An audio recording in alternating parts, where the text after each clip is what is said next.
స్కాంద పురాణాంతర్గత సంపూర్ణ కార్తీక పురాణము 2వ రోజు 3-4 అధ్యాయములు. శ్రీ వశిష్ఠ మహర్షుల వారు రాజర్షి అయిన జనకునకు ఇంకనూ చెప్పుచున్నారు.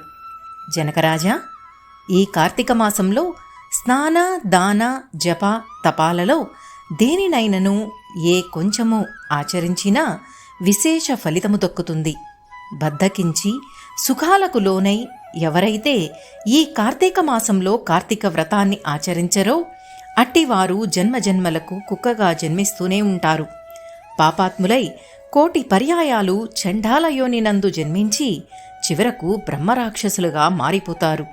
దీనికి నిదర్శనంగా ఒక కథ వినిపిస్తాను, శ్రద్ధగా వినుము. తత్వనిష్ఠుడనే బ్రాహ్మణుని వృత్తాంతము. కొన్ని వందలు వేల సంవత్సరాల క్రితం ఆంధ్రదేశంలో తత్వనిష్ఠుడనే బ్రాహ్మణుడుండేవాడు. అతడు సకల శాస్త్ర పారంగతుడు, సదాచార నిష్ఠాగరిష్ఠుడు, అసత్యమాడనివాడుగా, సత్య భూత దయాపరుడుగా, సత్ప్రవర్తనతో ఉండేవాడు. పరమనిష్ఠాగరిష్ఠుడైన ఆ బ్రాహ్మణుడు ఒకనాడు తీర్థయాత్ర చేస్తూ గోదావరి తీరాన గల ఒక పెద్ద మర్రి చెట్టు వద్దకు చేరాడు. దాని క్రింద విశ్రమిద్దామని అనుకున్న ఆ బ్రాహ్మణునికి ఆ మర్రి చెట్టుపై భయంకరమైన వికృత రూపం గల నల్లని మేనిఛాయతోనూ, కటిక దరిద్రంతో బాధపడుతున్నట్లున్న ఎండిన డొక్కలతో, భీతిగొలుపు ఎర్రని నేత్రములు కలిగి గుబురు గెడ్డంతోనూ, పైకి నిక్కబొడిచిన తల వెంట్రుకలతోనూ, కత్తులు కటారులు కపాలాలు ధరించిన భయంకర వికృత రూపులైన 3 బ్రహ్మరాక్షసులను చూశాడు. నిర్మానుష్యమైన ఆ ప్రదేశంలో వారిని చూడగానే బ్రాహ్మణుడు భయకంపితుడయ్యాడు. గజగజ వణుకుతూ కళ్ళు మూసుకుని భయంతోనే శ్రీహరిని స్మరించసాగాడు. ఓ నారాయణ, కేశవ, అచ్యుత, పరంధామ, సమస్త లోకాలకు ప్రభువైనవాడా, కాపాడు, రక్షింపుము, భయాలను పారద్రోలే భగవంతుడా, కాపాడుము, నిన్నే శరణు కోరుతున్నాను, నీవు తప్ప నాకు వేరే దిక్కులేదు, నన్ను రక్షింపు పరమాత్మా అంటూ బిగ్గరగా స్మరించుచూ అక్కడి నుండి పారిపోసాగాడు. బ్రహ్మరాక్షసులు 3 పారిపోతున్న బ్రాహ్మణుని వెంబడించారు. స్మరిస్తున్న హరినామం వలన, అతడు నిత్యమూ చేస్తున్న గాయత్రి మంత్ర బలం వలనను ఆ బ్రహ్మరాక్షసులు ఆ బ్రాహ్మణునికి చేరువవుతున్న కొద్దీ వారికి జ్ఞానోదయం అవసాగింది. బ్రాహ్మణ శరీరం నుండి సాత్విక తేజస్సు ఒకటి వెడలసాగింది. అది వారి కంటపడింది. అంతటా బ్రహ్మరాక్షసులు, ఓహో, ఈతడెవరో దివ్యపురుషుడు కాబోలు, సత్యస్వరూపుడై ఉన్నాడు, ఈతని ద్వారా మనకేమీ అపాయము కలుగుదని నిర్ణయించుకున్నవారై ఆ బ్రాహ్మణునికి ఎదురేగి, ఓ విప్రుడా, మా వలన నీకేమీయూ కీడు జరగదు, నీ దర్శన భాగ్యంతో మా పాపాలన్నీ పటాపంచలైపోతున్నాయి, ఆగుము అన్నారు. వారి మాటలు విన్న విప్రుడు ఒకంత కుదుటపడి భయరహితుడై అతి వినయంగా, నాయనలారా, మీరెవరు? ఈ వికృత రూపాలేమిటి? మీరు చేసిన పాపమేమిటి? మీ 3 మీ వృత్తాంతాలను వినిపించినచో తగిన పరిహార మార్గం చెప్పగలవాడను అన్నాడు. ఒక్కొక్కరు వారి వారి వృత్తాంతములను ఇట్లు చెప్పసాగిరి. ద్రావిడుని చరిత్ర. బ్రాహ్మణుని పలుకులు విన్న ఆ బ్రహ్మరాక్షసులలో ఒకడు ఇట్లు చెప్పసాగాడు. బ్రాహ్మణోత్తమా, నేనొక ద్రావిడ బ్రాహ్మణుడును. ద్రవిడ దేశమందలి మంధర అనే గ్రామానికి అధికారిని. అయితే ఏం, కుటిల బుద్ధితో అన్యాయమైన తీర్పులు చెప్పి అమాయకుల విత్తమును అపహరించితిని. స్వార్థముతో కుటుంబ శ్రేయస్సే పరమావధిగా భావించి వంచనతో జనులందరినీ వంచేవాడిని. దాన ధర్మాలను ఎప్పుడూ చేయలేదు. ఎవరికి పట్టెడన్నం పెట్టిన పుణ్యానికి పోలేదు. నేను చేసిన అన్యాయాలు అకృత్యాల వల్ల నాతో సహా నా 7 తరాల వాళ్లు అధోగతి పాలయ్యారు. భరింపరాని నరకయాతనను అనుభవించాను. చివరికిలా బ్రహ్మరాక్షసిగా మారిపోయాను. నాయందు దయవుంచి నేను ముక్తి పొందే మార్గము చెప్పమని ప్రార్థిస్తున్నాను అన్నాడు. ఆంధ్రుని గాథ. 2వ రాక్షసుడిట్లు చెప్పసాగాడు. ఓ విప్రోత్తమా, నేను సద్బ్రాహ్మణ వంశీయుడనైన ఆంధ్రుడను.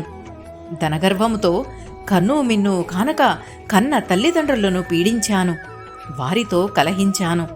నా భార్య పిల్లలే నాకు ముఖ్యమనుకొని మృష్టాన్నాన్ని ఆరగిస్తూ మిగిలిన దానిని తల్లిదండ్రులకు వదిలేవాడిని. దాన ధర్మాలంటే ఏమిటో కూడా తెలియక దుష్టుడనై ప్రవర్తించాను. అన్యాయార్జనతో ఖండఖావరముతో మెలిగేవాడిని. మరణించిన తరువాత నా పాపాలకు శిక్షగా ఘోరాతి ఘోరమైన నరకబాధనను అనుభవించాను. చివరికి బ్రహ్మరాక్షసుడనైనాను. నాకు కూడా ముక్తి నొసగే మార్గం తెలుపుమని వేడుకుంటున్నాను అన్నాడు. ఆలయ పూజారి కథ. పిమ్మట మూడవ రాక్షసుడిలా చెప్పసాగాడు. ఓ సాత్వికుడా, నేను ఒక విష్ణాలయ పూజారిని. రాతి విగ్రహమేమి చేయగలదులే అనుకుని విష్ణు సేవలను విస్మరించి భక్తులు స్వామివారికి సమర్పించిన కట్నకానుకలన్నింటినీ వేశ్యల పాల్చేసి మిక్కిలి కామకుడనై గర్వంతో ప్రవర్తించాను. చివరకు ఆలయ దీపాలకిచ్చే నూనెను కూడా అమ్ముకుని వేశ్యలతో కులికేవాడిని. పాప పుణ్య విచక్షణారహితుడనై ప్రవర్తించాను. నేను చేసిన ఈ ఘోరములకు నరకంలో భరింపరాని శిక్షలన్నింటినో అనుభవించాను. నానావిధ నీచ యోనులలో జన్మించాను. నీచాతి నీచమైన అనేక జన్మలనెత్తాను. చివరికి బ్రహ్మరాక్షసుని జన్మనెత్తాను. నా ఈ పాపములు తొలగి ముక్తిని పొందే మార్గమే లేదా? సెలవీయండి స్వామి అని బ్రతిమిలాడాడు. బ్రహ్మరాక్షసులు ఉత్తమ గతులను బడయుట. బ్రహ్మరాక్షసులు పడుతున్న పశ్చాత్తాప హృదయాలకు ఆ బ్రాహ్మణుడు అభయమిచ్చి, పాపులారా, మిమ్ము పుణ్యాత్ములుగా చేసే భారం నాది. రండి, నాతో వచ్చి కార్తీక స్నానం చేయండి. మీ సమస్త పాపాలు నశించిపోతాయి అని చెప్పి ఆ ముగ్గురు రాక్షసులను కావేరీ నదీ తీరానికి తీసుకుని పోయాడు. కావేరీ నదీ తీరంలో సదాచార సంపన్నుడైన ఆ బ్రాహ్మణుడు బ్రహ్మరాక్షసుల నిమిత్తం సంకల్పము చేసి తానే ముందుగా స్నానం చేసి తర్వాత బ్రహ్మరాక్షసుల ముగ్గురిని ఆ కావేరీ నదిలో స్నానం చేయించాడు. శ్లోకం. అముకాదాం బ్రహ్మరాక్షసత్వ నివారణార్థం అస్యాం కావైర్యాం ప్రాతస్నానమహం కరిష్యే అని సంకల్పము చెప్పి విధి విధాన స్నానమాచరించి తత్ఫలాన్ని బ్రహ్మరాక్షసులకు ధారపోశాడు. స్నానఫలాన్ని స్వీకరించిన బ్రహ్మరాక్షసులు ముగ్గురు వెంటనే దివ్యపురుషులుగా మారిపోయారు. వారి దోషాలు, పాపాలు అన్నీ తొలగిపోయాయి. వెంటనే వైకుంఠ ప్రాప్తి నొందారు. వింటివా విదేహరాజా? కార్తీక మాస సూర్యోదయ వేళ కావేరీ నదిలో స్నానమాచరించి విష్ణువును పూజించిన వారు 10,000 యజ్ఞాల ఫలితాన్ని పొందగలడు. కావున ఏదో ఒక ఉపాయంతో కార్తీక మాసంలో కావేరీ స్నానం చేయాలి. కావేరీ నదిగా కాకపోతే ఏ నదిలోనైనా తప్పక కార్తీక స్నానం ఆచరించాలి. అట్లు చేయని వారు కార్తీక దామోదరుని కృపకు దూరమై 10 జన్మల వరకు నీచ యోనులలో జన్మించి చివరకు ఊర పందులుగా పుడతారు. కావున ఎలాగైనా వీలు చూసుకుని కార్తీక మాసంలో నదీ స్నానం చేసి తీరాలి. అట్టి కార్తీక మాస ప్రాతః స్నానాచరణతో జీవుడు ముక్తి నొందుతాడు అని చెప్పాడు. 3వ అధ్యాయము సమాప్తము. 4వ అధ్యాయం. జనకుడింకను తన సందేహాలనిట్లు చెబుతున్నాడు. వశిష్ఠ మహర్షి, మీరింతవరకు కార్తీక మహత్యాన్ని అసాధారణ రీతిలో చెప్పారు. ఈ వ్రతాన్నిట్లు చేయాలో, ఏ సంకల్పం చెప్పుకోవాలో, ఏ దానాలు చేయాలో కూడా తెలియజేయండి అని అడిగాడు. వశిష్ఠుడిట్లు చెబుతున్నాడు. ఓ జనకరాజా, సమస్త పాపాలను హరించేది, అగణ్య పుణ్యాలను ప్రసాదించేది అయిన ఈ కార్తీక వ్రతానికి నిర్దిష్టమైన సంకల్పమనేది ఏదీ లేదు. ఈ కార్తీక మాస వ్రతం వలన పోయినంతటి పాపం ఇంకను ఈ లోకంలో ఉదయించనేలేదు. కావున ఈ వ్రతధర్మాలను తత్ఫలాలను బోధిస్తాను విను. కార్తీక మాసంలో సాయంకాలమందు శివాలయంలో దీపారాధన చేయడం వల్ల వచ్చే ఫలితం అంతా ఇంతా కాదు. అది ఇంతయని చెప్పుటకు అలవిగానిది. శివాలయ గోపుర ద్వారం ముందుగాని, శిఖరమందు యందుగాని, శివలింగ సన్నిధిలో గాని దీపారాధన చెయ్యడం వలన సర్వ పాపాలు సమసిపోతాయి. అయితే దీపారాధన ఆవు నేతితో గాని, నువ్వుల నూనెతో గాని, ఇప్ప నారింజ నూనెలతో గాని సమర్పించాలి. అట్టి దీపారాధన చేసిన వాళ్ళు అనంతకోటి పుణ్యాన్ని పొందుతారు. ఇదంతా కార్తీక మాసంలో శివాలయంలో చేయాలి. ఏమీ చేయలేని వారు చివరకు ఆముదపు దీపాన్నైనా సమర్పిస్తే అత్యంత పుణ్యప్రతులవుతారు. చివరకు గొప్ప కోసం, బడాయి కోసం, ఆడంబరంతో దీపారాధన చేసిన పుణ్యాత్ములవుతారు. ఈ కార్తీక మాస దీపానికి అంతటి ప్రాముఖ్యత ఉంది. మరి దీనికి ఉదాహరణగా ఒక మంచి కథ చెబుతాను వినుము అంటూ చెప్పసాగాడు వశిష్ఠ మహర్షి. కార్తీక దీపారాధన మహిమ. పూర్వము పాంచాల దేశాన్ని పాలించే మహారాజుకుడుండేవాడు. అతడు మిక్కిలి ధనవంతుడై కుబేరుని మించిన ఆస్తితో తొలతూగేవాడు. ఎంత ఉంటేనేమి, ఆ రాజుకు సంతానం లేదు. సంతానలేమితో అతడు కృంగి కృశించిపోసాగాడు. సంతానం కోసం శివుని గూర్చి తపస్సు చేయసాగాడు. కొంతకాలానికి పిప్పలుడనే మహర్షి వచ్చి, రాజా, సంతానం కోసమే అయితే నీవింతటి ఘోర తపస్సు చేయనవసరం లేదు. కార్తీక మాసంలో శివప్రీతికై కార్తీక వ్రతమాచరించాలి. శివప్రీతికై వ్రతమాచరించి బ్రాహ్మణులను దీపదానాలతో దక్షిణలతో సంతృప్తిని గావించాలి. అట్లు చేస్తే చాలు, నీకు సంతానం కలుగుతుంది అని చెప్పారు. పిప్పలుడు చెప్పినట్లు ఆ పాంచాల రాజు తన రాజ్యమునకేగి కార్తీక వ్రతమాచరించాడు. బ్రాహ్మణులను దీపదాన దక్షిణలతో సంతృప్తులను గావించాడు. శివుడు ప్రీతిపాత్రుడయ్యాడు. ఆ మరుసటి నెలలోనే కార్తీక మహత్యము వలన మహారాణి నెల తప్పింది. ఒక మంచి శుభముహూర్తాన పండంటి బిడ్డను ప్రసవించింది. రాజదంపతుల ఆ బిడ్డకు శత్రజిత్తు అనే నామకరణం చేశారు. శత్రజిత్తు చరిత్ర. ఆ బాలుడు దినదిన ప్రవర్ధమానమయ్యాడు. లేకలేక కలిగిన పుత్రుడవటం వలన అతనిని అతి గారాభంగా పెంచసాగారు. అతి గారాభం వలన శత్రజిత్తు అనేక దురలవాట్లకు లోనయ్యాడు. పెద్దలను గౌరవించేవాడు కాదు. తల్లిదండ్రులను లక్ష్యపెట్టేవాడు కాదు. పరస్త్రీ రక్తుడై వేశ్యాంగనాలుడయ్యాడు. భక్తి ప్రపత్తులు అసలే లేవు. మంచి చెప్పబోతే మట్టు పెడతాననేవాడు.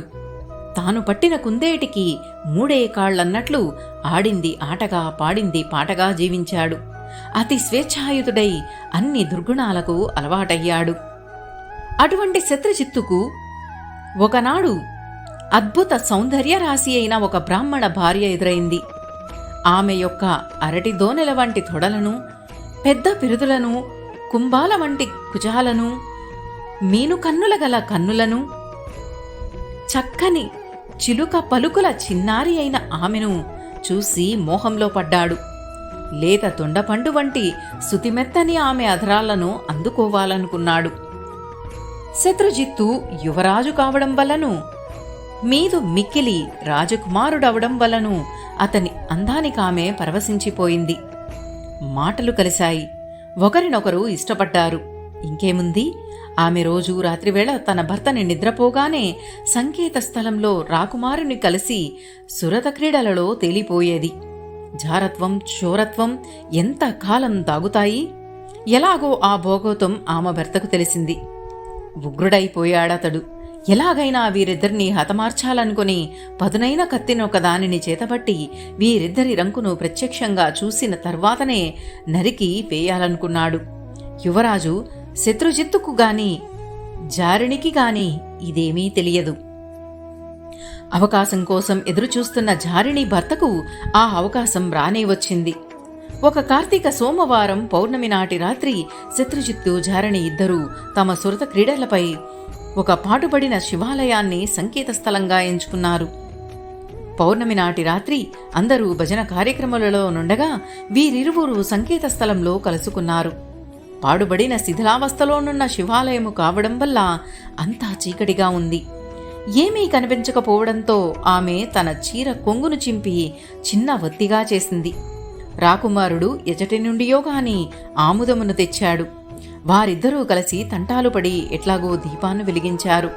ఆ దీపపు కాంతిలో ఒకరినొకరు చుమ్మించుకుంటూ సురత క్రీడలో మునిగిదేలేరు. ఇదంతా తెలుసుకున్న ఆ బ్రాహ్మణుడు కత్తి పట్టుకుని శివాలయాన్ని చేరాడు. వారిద్దరూ సురతక్రీడలో మైమరిచి సుఖించుచుండగా తన చురకత్తితో ముందుగా శత్రుజిత్తు తల తెగనరికాడు. అనంతరం భార్యను తెగనరికి చివరకు జీవితంపై విరక్తి నొంది తాను కూడా అదే కత్తితో తల నరుకుని ఆత్మహత్య చేసుకున్నాడు. ఆ విధంగా ముగ్గురు అక్కడికక్కడే నితిటి మడుగులో మరణించారు. వారి ముగ్గురు మరణించగానే వెంటనే యమదూతలు పాశహస్తులై వారి ఎదుట ప్రత్యక్షమయ్యారు. ఆ వెంటనే శివదూతలు కూడా ఏతించారు. శివదూతల జారణిని రాకుమారిని విమానంలో కైలాసానికి తీసుకుపోయారు. రామదూతలే ఈ బ్రాహ్మణుడిని నరకానికి తీసుకుపోసాగారు. అంతట బ్రాహ్మణుడు, ఓ శివదూతలారా, ఇదేమి న్యాయం? దుష్టులకు శివ సాన్నిధ్యము, భక్తులకు యమలోకమునా అని ప్రశ్నించాడు. అందుకా శివదూతలు, ఓ ఈ బ్రాహ్మణుడా, నేడు కార్తీక పౌర్ణమి, పైగా సోమవారం. తెలిసో తెలియకో వీరిద్దరూ శివాలయంలో అందున శివలింగానికి ఎదురుగా దీపారాధన చేశారు. అత్యంత పవిత్రమైన ఈ కార్తీక పౌర్ణమి సోమవారం నాడు ఎటువంటి వారినైనా దీపారాధన చేస్తే వారికి కైవల్య ప్రాప్తి సిద్ధించమునని నీకు తెలియను గదా. అటువంటి వారి పాపాలు నివృత్తి అవుతాయి గదా. ఈ విధంగా వీరిద్దరూ తమ తమ పాపాలను పోగొట్టుకుని పుణ్యాత్ములయ్యారు. మరి నీవో ఇంతవరకు సంపాదించిన పుణ్యాన్ని అంతను పోగొట్టుకుని పాపాత్ముడవైనావు. ఎందుకంటే దీపారాధన చేసిన పుణ్యాత్ములను వధించిన పాపానికి నీవు పాపాత్ముడవైనావు. అందుకే నీకు నరకప్రాప్తి, వీరికి కైలాస ప్రాప్తి కలిగినది అని విశ్లేషించాడు. అంతటా యువరాజు కల్పించుకుని, దూతలారా, దోషులము మేము, మమ్మల్ని చంపి పుణ్యాత్ములను చేసిన వాడతడు. దోషులకు కైవల్య ప్రాప్తి, పుణ్యాత్ములను చేసినందులక అమాయక బ్రాహ్మణుడికి నరకలోక ప్రాప్త? ఇదెంత మాత్రమూ భావ్యం కాదు. కార్తీక మాస పౌర్ణమి సోమవారం అత్యంత పుణ్యప్రదమైతే అంతటి పుణ్యాన్ని మాకు ప్రసాదించిన ఆ బ్రాహ్మణుడెంత గొప్పవాడు. మాకింతటి పుణ్యం రావడానికి కారణం ఆ బ్రాహ్మణుడే కదా. మీకు దీపారాధన పుణ్యమే ముఖ్యమైనచో మేము ఒత్తి తైలముల పుణ్యమును మేముంచుకుని దీపారాధన చేసిన పుణ్యాన్ని ఆ బ్రాహ్మణుడికే ధారపోస్తున్నాము. చూడండి అంటూ ధారపోయగా ముగ్గురు పుణ్యాత్ములైపోయారు. యమదూతల నుండి ఆ బ్రాహ్మణుని కూడా విడిపించి ముగ్గురిని కైలాసానికి తీసుకుపోయారా శివదూతలు.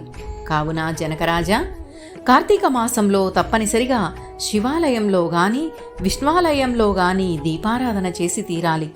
కార్తీక మాసంలో నెలపొడుగునా దీపారాధన చేసేవారు జ్ఞానులై మోక్షప్రదము నందగలరు. కావున కార్తీక మాసమంతా శివాలయంలో దీపారాధన చేసి మోక్షప్రాప్తి నొందుము అని దీవించాడు వశిష్ఠుడు. 4వ అధ్యాయము సమాప్తము. ఓం నమః శివాయ.